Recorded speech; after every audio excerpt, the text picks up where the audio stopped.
everyone, and welcome back to weekly webinar cum training sessions of Rajlakshmi Solutions Private Limited. So, thank you for being here today. I am Sampada representing Rajlakshmi Solutions Private Limited. So, on behalf of Rajlakshmi team, I would like to welcome to all attendees here. So, today I will talk about today's topic: start new financial year in Tally Prime. So, before moving ahead to today's topic. Let's introduce to Rajlakshmi Solutions Private Limited. We are into sales, services, solutions, implementations, and software dealing. So first we deal with the Tally Prime, second SAP Business One, third Bitrix 24.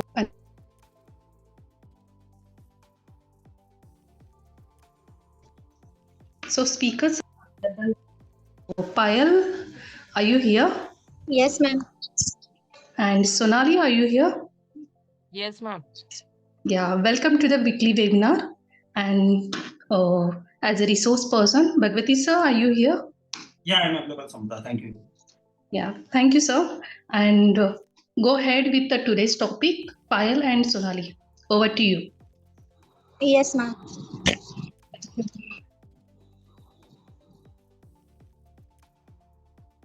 Ma'am, my screen is visible? Yes, Payal.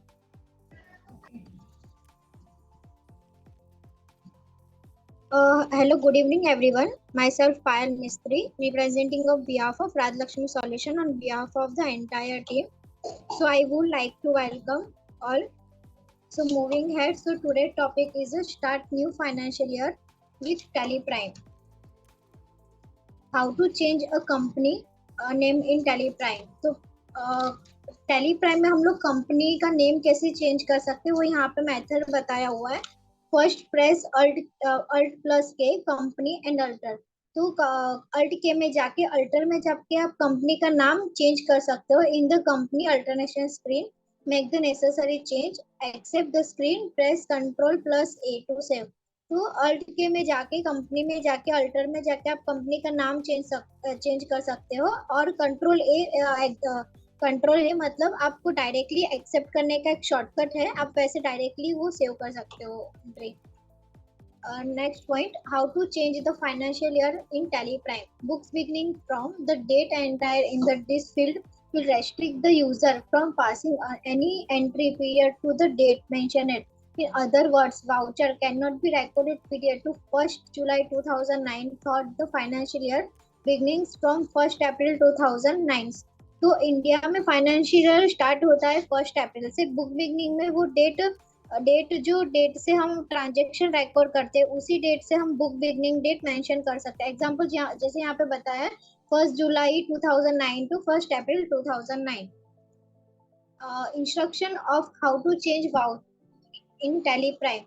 So you can also choose different prefix information for different period. The prefix continue for the date you mention under applicable unit the next date that you may give under applicable form. If you want to auto number the voucher and manually override the auto numbering, if required select automatic manual override. तो हमने tally में एक option दिया है कि हम different prefix maintain कर सकते हैं और डिफरेंट पीरियड के लिए भी वहाँ पे चेंज हो सकता है. वाउचर का अगर नंबरिंग मेथड अगर ऑटोमेटिक या मैनुअल मीन्स हमको जैसे रिक्वायर हो वैसा हम यहाँ पे चेंज कर सकते हैं. एग्जांपल यहाँ पे दिया है press alt G go to type of select alter master voucher type.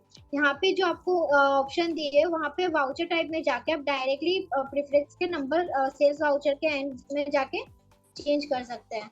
Next point, create a new company and import the opening balance to export closing balance old company.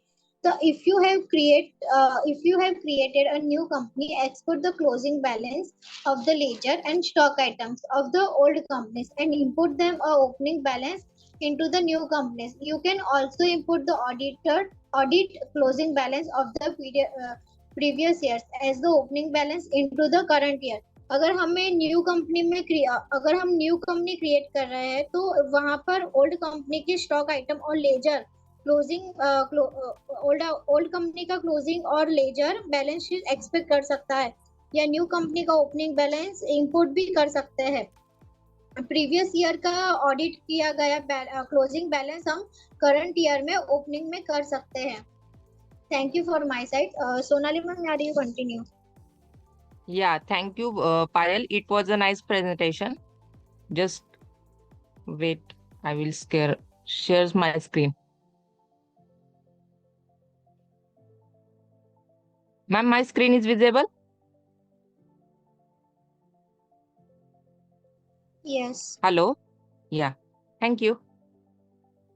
Hello everyone, my self Sonali. तो आज हम देखेंगे कि new financial year हम start करते हैं तो वो हम टैली में किस तरीके से वर्किंग कर सकते हैं। तो फर्स्ट हम देखेंगे अपना ये जो डेटा है, ये डेटा बता देती। ये कंपनी का डेटा जो मेरा है फाइनेंशियल ईयर है 1 अप्रैल 23 का।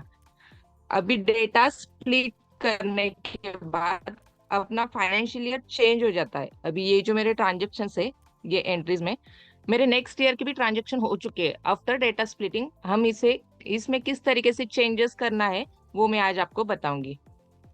फर्स्ट, आफ्टर डेटा स्प्लिटिंग करने के बाद यहाँ पे क्या क्या करेक्शंस करना जरूरी है वो मैं आपको बताती। डेटा स्प्लिटिंग जब भी हम करते हैं तो यहाँ पे हमें स्प्लिट फ्रॉम पीरियड दिया गया रहता है। तो यहाँ पे जो पीरियड से हमें डेटा स्प्लिट करना है, यहाँ पे हमें वो डेट मेंशन करनी है। ये जैसे कि यहाँ पे दिया गया है 1 अप्रैल 24, मेरा फाइनेंशियल ईयर स्टार्ट था 1 अप्रैल 23 से। अभी नेक्स्ट में डेटा स्प्लिट करूंगी तो मेरा वो 24 25 हो जाएगा। तो यहाँ पे मेरा स्प्लिटिंग फ्रॉम जो डेट है 1 अप्रैल 24 है। यहाँ पे मैं एक बार आपको डेटा स्प्लिट करके बताती थी। जितने अपने ट्रांजेक्शन्स रहेंगे उस लेवल पे अपना ये डेटा स्प्लिटिंग के लिए टाइमिंग लेगा। तो यहाँ पे देखिए, ये फर्स्ट मेरी कंपनी जो है ये ओल्ड कंपनी है जिसमें मेरा 23-24 का डेटा था। तो 24-25 का मुझे डेटा वर्किंग करना है। तो यहाँ पे देखिए स्प्लिट करने के बाद अपनी दो कंपनीज यहाँ पे आपको शो करेंगी। फर्स्ट कंपनी है 1 अप्रैल 23 से 24 तक। सेकेंड कंपनी अपनी ऑटो क्रिएट हो जाएंगी यहाँ पे स्प्लिट करने के बाद 1 अप्रैल 24 से लेकर 25 तक। तो यहाँ पे जो है ये कंपनी को हम ओल्ड कर देंगे, मतलब ये कंपनी हमें यहाँ पे स्क्रीन में शो नहीं करेंगी। इसको मैं एक बार शट डाउन कर देती हूँ।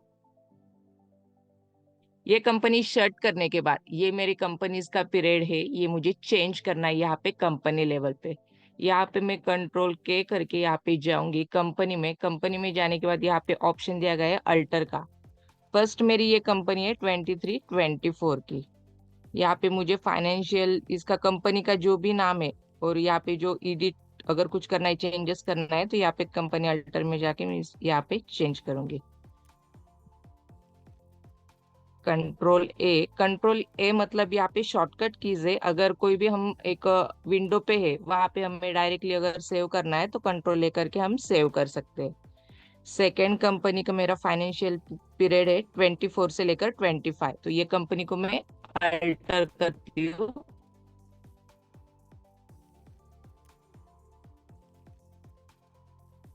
ट्वेंटी फोर से लेकर 25 तक का मेरा ये नेक्स्ट कंपनी का फाइनेंशियल पीरियड स्टार्ट हो जाएंगे। ये मेरी न्यू कंपनी, इसको मैं सेव करती हूँ। तो इस तरीके से डेटा जब भी हम स्प्लिट करेंगे तो हमारी एक ही कंपनी के दो फोल्डर क्रिएट हो जाएंगे, वो भी ईयर वाइज।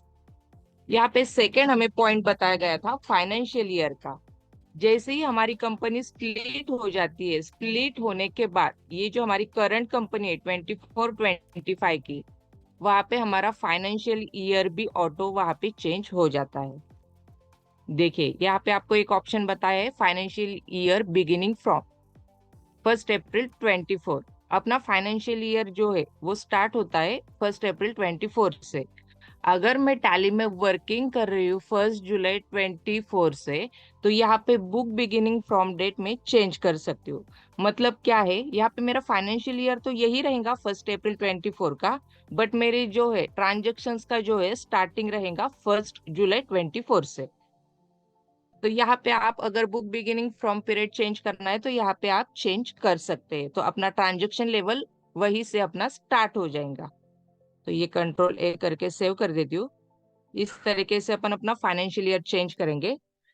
थर्ड पॉइंट बताया था वाउचर नंबरिंग का। फॉर एग्जांपल मैं आपको बता देती हूँ, डिस्प्ले अकाउंट्स सेल्स में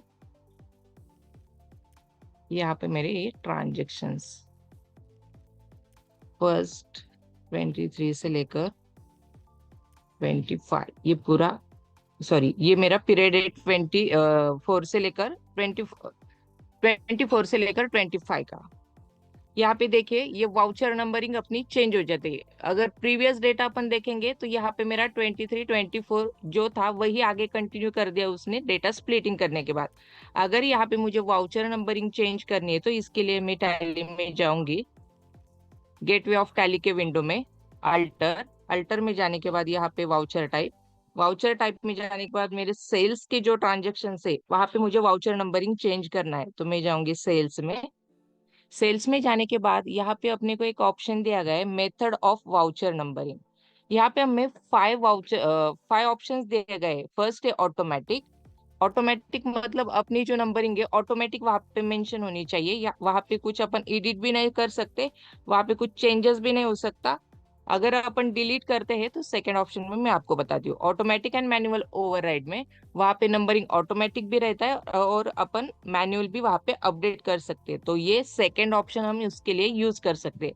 अगर यहाँ पे हमें ओनली मैन्युअली अगर यूज करना है तो हम मैन्युअली ऑप्शन यूज करके हर एंट्रीज के लिए हम मैन्युअली नंबरिंग यूज कर पाएंगे। सेकंड हमें ऑप्शन दिया है numbering behaviour on insertion and deletion. यहाँ पे अगर 4.0 के रिलीज में हमें ये ऑप्शन दिया गया है, कोई भी एंट्रीज हम डिलीट करते या चेंज अल्टर करते तो ये रिटन ओरिजिनल वाउचर नंबर अगर यूज करते हैं तो डिलीटेड एंट्री ये परमानेंट डिलीट नहीं होती, हमें डिलीटेड वाउचर में शो कर देती है। और इंसर्ट अगर करते हैं तो वहीं पे हमें इंसर्ट में वो एंट्रीज शो करती है। तो इस तरीके से हम written original voucher number use करेंगे। रीनंबरिंग वाउचर मतलब अगर डिलीट भी करते हम ट्रांजेक्शन तो वहां पे हम रीनंबरिंग करेंगे तो हमारे डिलीटेड वाउचर हमें वहां पे शो करेगा। तो ये अपन ऑप्शन यूज करके टैली में उसका यूजेस कर सकते। थर्ड ऑप्शन है set alter additional numbering details का। ये ऑप्शन हम जैसे ही यस करेंगे यहाँ पे हमें बताएगा starting numbering, width of numerical part, prefix with 0, restart numbering. जैसे कि मेरी फर्स्ट कंपनी थी 1 अप्रैल 23, तो ये मेरा स्टार्टिंग पीरियड था 1 ईयर का। प्रेफिक्स में दिया गया है 1 अप्रैल 23, तो ये मेरा स्टार्टिंग था ए बोल के मैंने यहाँ पे दिया था प्रेफिक्स नंबर, और मेरा सफिक्स था 23 24 का। इस तरीके हम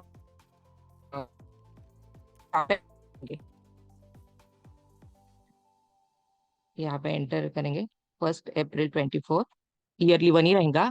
देन हम डालेंगे यहाँ पे 1 अप्रैल 24, ए ई जो हमारा स्टार्टिंग यही था 1 अप्रैल 24। तो यहाँ पे जो है हमारा फाइनेंशियल ईयर पीरियड चेंज हो रहा है 24 25, और इसका हम सेव करेंगे। हम जैसे ही ये सेव करेंगे तो हमारे जो भी दिस ईयर के करंट ईयर के ट्रांजेक्शन है वहां पे हमारी नंबरिंग जो है ऑटो चेंज हो जाएंगी।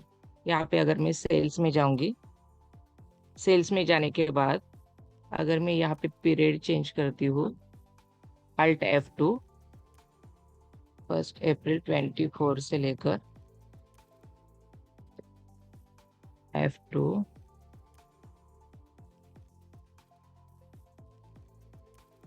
यहाँ पे देखिए पीरियड ऑटो हमारा चेंज हो जाता है। ये वाउचर नंबरिंग अगर हम चेंज करेंगे तो हमारे यहाँ पे वाउचर लेवल पे ऑटो नंबरिंग चेंज हो जाएगा। इसी तरीके से अलग अलग वाउचर में अगर आपने प्रेफिक्स एंड सफिक्स डिफाइन किया है तो वो हम डेटा स्प्लिट करने के बाद चेंज कर सकते हैं। तो ये हो गया हमारा थर्ड पॉइंट। सेकेंड पॉइंट ऐसा है, अगर कोई भी अपना लास्ट प्रीवियस ईयर का क्लोजिंग बैलेंस है तो वो क्लोजिंग बैलेंस हमें यहाँ पे ओपनिंग में शो करता है। अगर लास्ट ईयर की कोई क्लोजिंग बैलेंस में चेंजेस हो जाते हैं वो अगर हमें यहाँ पे ऐड करना है तो हम ऐड कर सकते हैं। उसके लिए हम जाएंगे, मैं आपको बताती फिर से, गेटवे ऑफ टैली की विंडो पे चार्ट अकाउंट्स में, जैसे कि फॉर एग्जांपल स्टॉक आइटम में यहाँ पे Alt-H बोल के ऑप्शन दिया है मल्टी अल्टर का, मल्टी मास्टर का। मल्टी मास्टर में जाने के बाद सेकंड ऑप्शन है हमारा मल्टी अल्टर, यहाँ पे ऑल आइटम। अगर यहाँ पे लास्ट हमारे प्रीवियस कंपनी का क्लोजिंग में कुछ चेंजेस हो जाता है तो वो आगे अपना ओपनिंग में भी चेंज हो जाएगा। अगर ओपनिंग बैलेंस यहाँ पे अगर मैन्युअली मेंशन करना है तो हम यहाँ पे जाके हमारा जो भी ओपनिंग बैलेंस रहेगा मेंशन कर सकते हैं। तो इसी तरीके से अपना जो न्यू फाइनेंशियल ईयर का वर्किंग है हम टैली में स्टार्ट कर सकते हैं। अगर कोई भी बैलेंस फॉर एग्जांपल हमें 0 करना है तो यहाँ पे हम उसको सिलेक्ट करके, फॉर एग्जांपल हम यहाँ पे 0 बैलेंस करके ये बैलेंस इसका निकाल सकते हैं। तो ये जो है, ये न्यू अपन फाइनेंशियल ईयर स्टार्ट करते हैं टैली में, तो ये ऑप्शंस हमें बहुत इंपॉर्टेंट है वर्किंग के लिए। तो इसी तरीके से टैली प्राइम में हम न्यू फाइनेंशियल ईयर से अपना न्यू कंपनी स्टार्ट कर सकते हैं। न्यू कंपनी जब भी हम स्प्लिट करते हैं तो अपना पूरा ट्रांजेक्शन्स वहाँ पे स्टॉक आइटम वाउचर्स वो पूरे इंपोर्ट यहाँ पे हो जाते हैं। तो यहाँ पे अपना क्लोजिंग बैलेंस जो है लास्ट प्रीवियस ईयर का न्यू फाइनेंशियल कंपनी में वो ओपनिंग में बताता है। तो इसी तरीके से अपना ये वर्किंग इजी और स्मूथली लेवल पे हो जाता है। So thank you so much.